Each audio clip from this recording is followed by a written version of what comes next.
Hi everybody, it's Alex Newton from K-lytics, today with our Kindle market trends for December 2018. So let's have a look. We start off with our trend watch by looking at the Kindle bestseller list. We take them as a clue for trends and developments. There's no need to take notes. If you are a member, you can have a look at the basic report in the members area. If you're not a member yet, you can download one free copy here at k-lytics.com/free report. Today I'll look at a couple of highlights of our December 2018 edition here, talking about sales volume, the top three genres, romance, mystery, thriller, suspense, science fiction, and fantasy within the umbrella genre literature and fiction, then followed by non-fiction, and then teen and young adult. Compared to last month, no change in the relative sequence of these positions. In fact, for some of these major categories, we've seen a very stable performance this year. So let's look at these big fiction areas in more detail. So here we have the romance top 100 bestseller list as monitored over the last 18 months, and you see a very, very stable performance of this number one genre on Kindle, with the average sales rank across the top 100 titles between 100 and 150 store-wide. That's the best performance for any of these bestseller lists apart from the overall umbrella category literature and fiction. Therefore, it's always important to dig a couple of levels deeper to find, things that are trending and to understand the latest developments. So if we do go into romance, we have actually seen this month one of the very rare category, not restructurings, but slight modifications on the Amazon side that we don't see very often on the subcategory level. So in fact, we have here new categories. The romance, action, and adventure category is new. Let me make this a little bit bigger here for you. And then we're going to have even a special report because potentially on the back of perhaps Harlequin has ask Amazon to do this change because they have a dedicated Harlequin subgenre.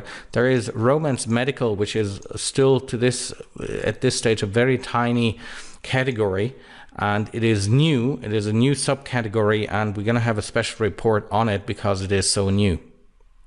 Then I always want to look at adjacent genres where you can find romance-related trends happening. One of which is interesting here in the category religion and spirituality / religious fiction / classics. First thing to note is classics is not hard-coded in any way. Who defines what is a classic? Well, the authors who put their books into the category do, not Amazon. Or no independent authority defines what a classic is on Amazon. So we detected here that this bestseller category has been trending up all the way here from May 2017. Sales rank around 25,000 across the top 20 titles, and it's been climbing here, improving by 62% alone in sales rank improvement over the last 12 months, climbing to an average of around 5,000. That category path defaults back to literature and fiction, classics, religious, which is basically the same as religion and spirituality, then religious fiction, then classics. There's only one bestseller list behind both paths, and it is this one here.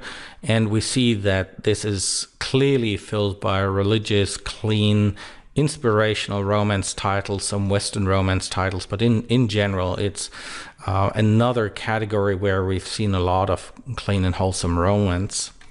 And if we plot it on our K-lytics strategy map, where the yellow dot is that very category, you see that the position between the left and the right, it's only here below the threshold of 1,000 titles. Category size is still below 1,000.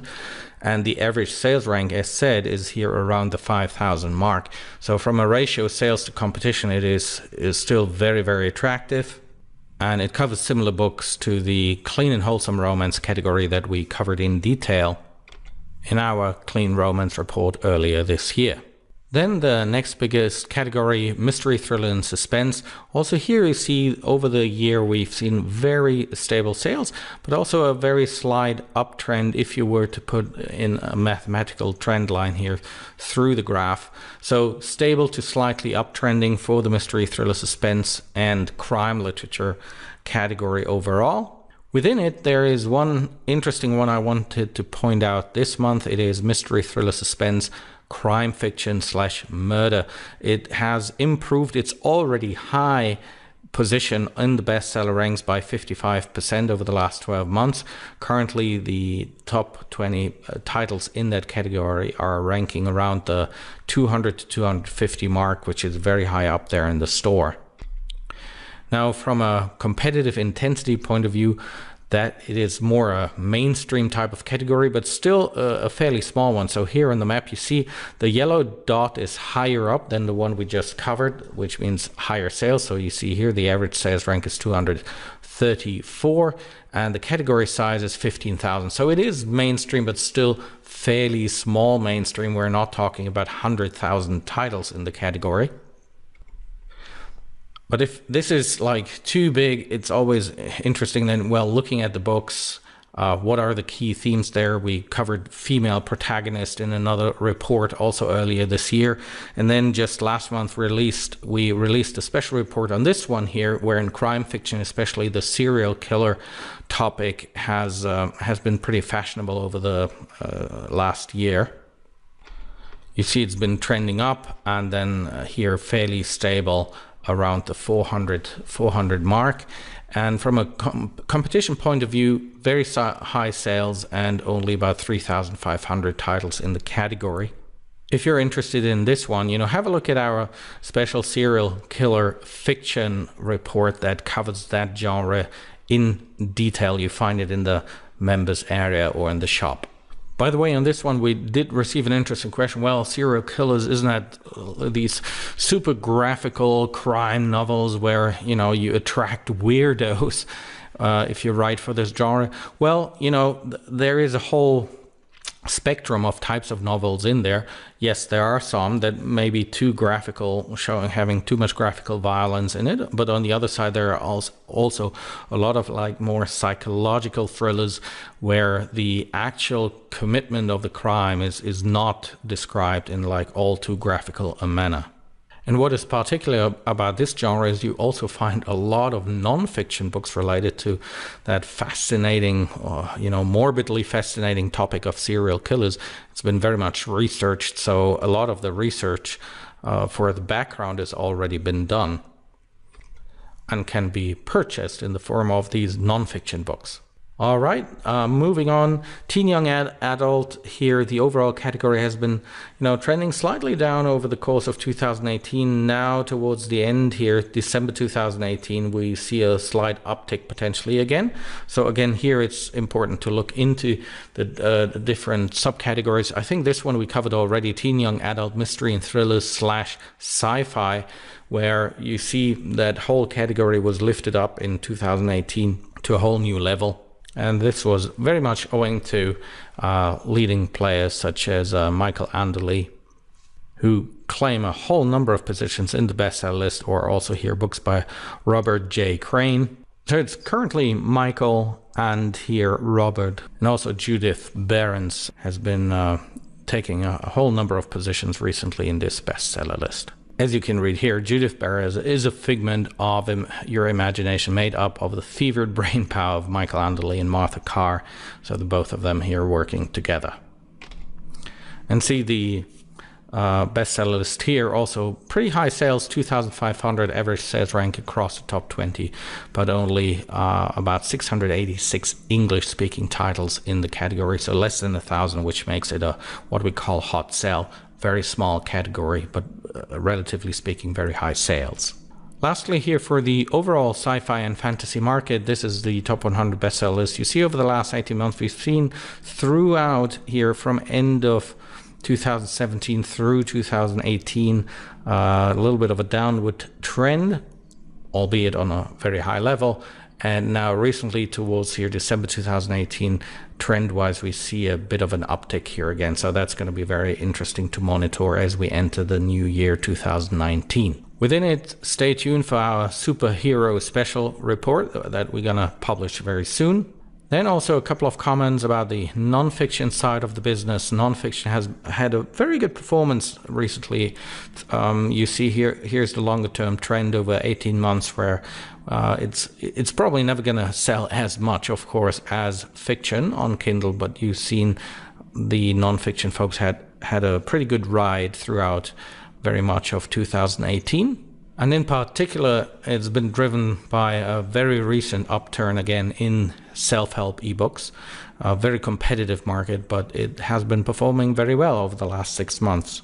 And also business and money books that have seen a pretty bad performance actually throughout March to August this year have seen a significant uptick here again towards the end of the year, which seems to be also a seasonal pattern, because as we look into the last year, we see here October, November, December, all the way into January as people, whatever, do their tax returns or plan their tax and their financial planning for the coming year, may have particular demand for these types of books. And in some other non-fiction categories, we've seen less movement. Health, fitness, dieting, very stable throughout the year. Things like parenting and relationships, more pointing downwards, if anything. Cookbooks, food and wine, fairly stable. Also slight downward trend in 2018. And on the back of all the political debates that we see on media everywhere, no surprise that politics and social sciences books on Kindles have seen a pretty strong performance trend-wise over the last 18 months. One final word on pricing. One highlight, when we look at the romance bestseller list, and these are the average prices monitored over the last 18 months, and you see if you put a trend line through this one here, good news for romance authors. It seems that the immense price pressure on the romance title has eased a little bit. So we've seen a movement here from December 2017 to December 2018, an improvement in $1 in price from $2.50 last year, which was the low point, to $3.50 as an average price point, which basically means we see a little more $2.99 and $3.99 books.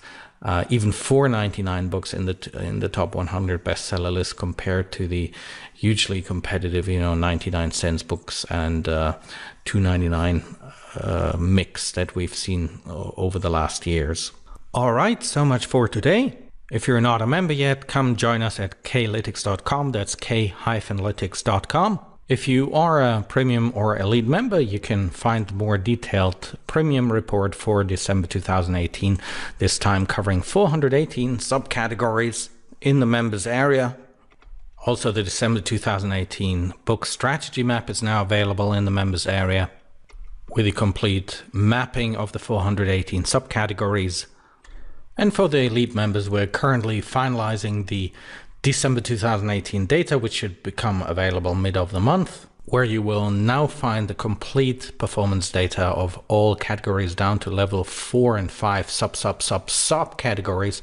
So category, subcategory, sub level 4, level 5 for now about 7,000 categories overall, with all relevant data points for the sales volume, for all the relevant price points and price trends, the level of competition and estimated number of pages in the books, and the position on the book strategy map. And if you want to directly filter for all the hot sells, just go to the text filter, or here on filter, deselect all, just click on the hot sells, hot niches, and it will filter out for you out of the 7,000 all those ones that have this very attractive ratio of sales to degree of competition.